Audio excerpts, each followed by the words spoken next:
Halo, Assalamualaikum warahmatullahi wabarakatuh. Perkenalkan kami dari kelompok B1 yang akan membahas tentang kesehatan gigi dan mulut pada remaja di bawah bimbingan Dr. Gigi Trining Widodorini. Berikut adalah anggota kelompok kami, mohon disimak. Kesehatan merupakan keadaan sejahtera secara fisik, mental, dan sosial yang utuh, dan bukan hanya bebas dari penyakit atau kelemahan. Sedangkan kesehatan gigi dan mulut merupakan bagian dari kesehatan total dan esensial untuk kualitas hidup.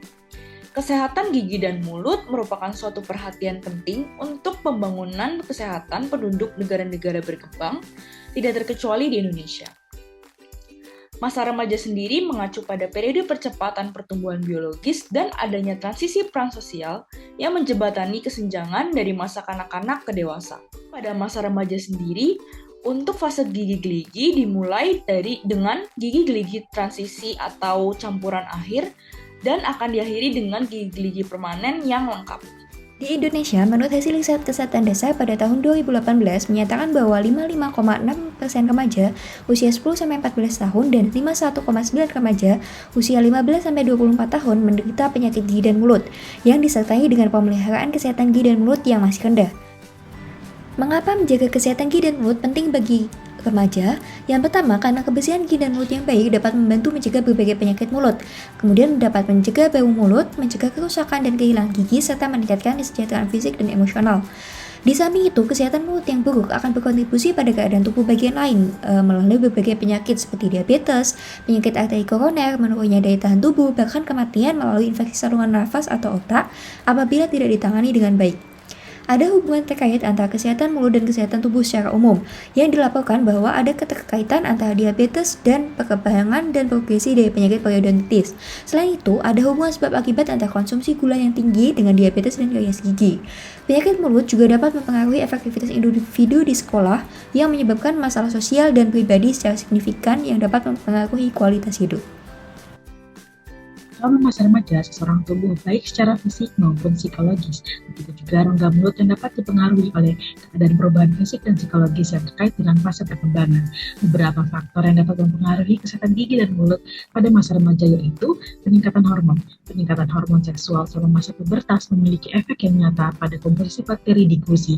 Salah satu bakteri yang teridentifikasi pada kelompok usia ini adalah Prevotella intermedia dan Porphyromonas intermedius, di mana keduanya mengandalkan estrogen dan progesteron sebagai faktor pertumbuhan. Kemudian adalah gizi, di mana gizi memiliki peran penting dalam kesehatan individu pada setiap tahap kehidupan, terlebih lagi pada usia perkembangan. Makanan yang mengandung gula sederhana yang tinggi berkontribusi terhadap timbulnya dan berkembangnya kerusakan gigi. Lalu ada kebiasaan buruk, di mana kebiasaan buruk seperti merokok, minum alkohol, dan penyalahgunaan narkotika kebanyakan dicoba pertama kali pada masa remaja dan dapat merusak tubuh dengan akibat yang juga dapat terlihat pada rongga. Jadi pada pasien remaja ini dikenal memiliki kebutuhan khusus dikarenakan tingginya potensi untuk karies, kemudian kecenderungan terhadap kebersihan mulut, nutrisi dan perawatan rutin kesehatan gigi dan mulut yang cenderung buruk, ada peningkatan risiko terhadap penyakit periodontal dan cedera traumatis, kemudian peningkatan keinginan dan kesadaran terhadap estetis, adanya dentafobia, kemudian potensi penggunaan tembakau, nikotin, alkohol, dan obat-obatan rekreasional lainnya. Kemudian untuk manajemen dari karies sendiri ada pencegahan primer dan pencegahan sekunder. Untuk pencegahan primer ada 4 cara. Yang pertama adalah pemberian fluoride. Jadi pemberian fluoride ini rekomendasi yang dianjurkannya adalah dengan menyikat gigi 2 kali sehari dengan menggunakan pasta gigi berfluoride. Kemudian pemberian asupan fluoride baik oleh profesional, kemudian resep topikal atau dengan melalui air minum atau suplemen. Kemudian juga pencegahannya termasuk menjaga oral hygiene, yaitu dengan flossing, pembersihan plak, dan juga pembersihan kalkulus oleh profesional. Kemudian diiringi dengan manajemen diet, dan yang terakhir adalah pemberian silen. Remaja yang ada risiko karies ini perlu untuk diberikan silen. Untuk pencegahan sekundernya sendiri adalah dengan pencegahan preventif dengan profesional dan juga melalui perawatan restoratif. Dan selanjutnya untuk penyakit periodontal, manajemennya adalah yang pertama mengedukasi pasien. Kemudian lakukan program kebersihan mulut pribadi yang sesuai dengan usia, termasuk penghilangan plak, oral health self-assessment, dan diet.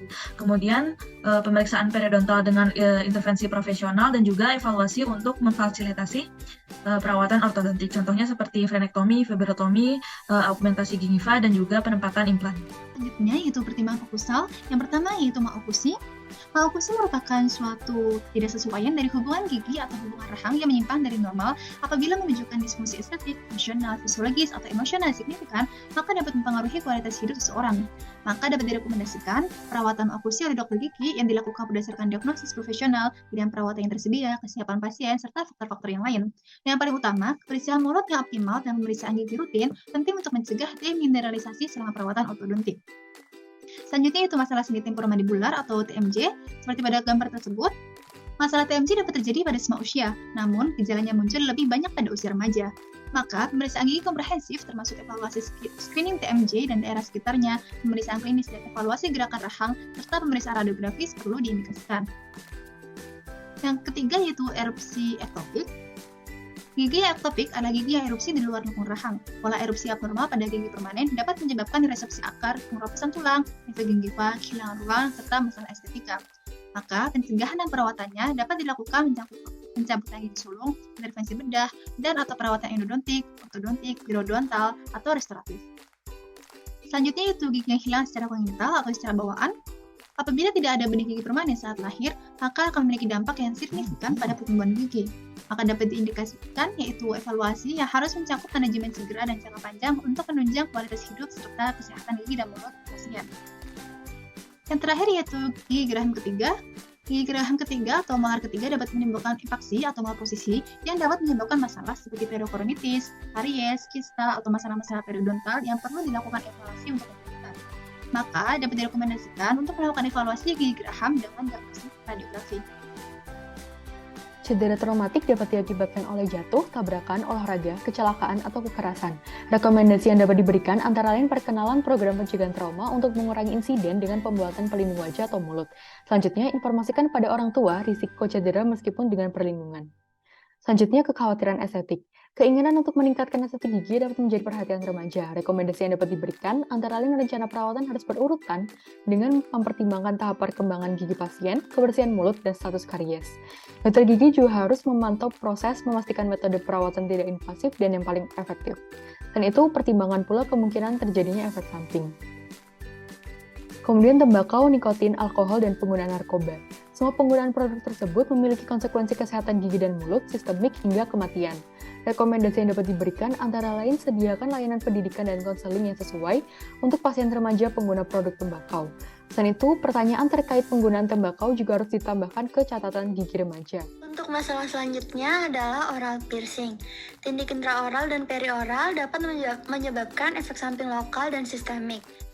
Untuk manajemennya direkomendasikan untuk menghindari penggunaan tindik serta perhiasan pada jaringan intraoral dan perioral. Kemudian pencegahan komplikasi dimulai dengan pendidikan kesehatan mulut mengenai efek samping ini. Selanjutnya adalah kehamilan. Untuk manajemennya direkomendasikan untuk screening yang tepat untuk kehamilan sebagai bagian dari perawatan pasien wanita remaja dan juga perawatan komprehensif selama kehamilan harus melibatkan penilaian karies dan risiko penyakit periodontal disertai dengan diskusi terkait pentingnya diet sehat, fluoride, dan kebersihan mulut. Kemudian selanjutnya adalah infeksi menular seksual.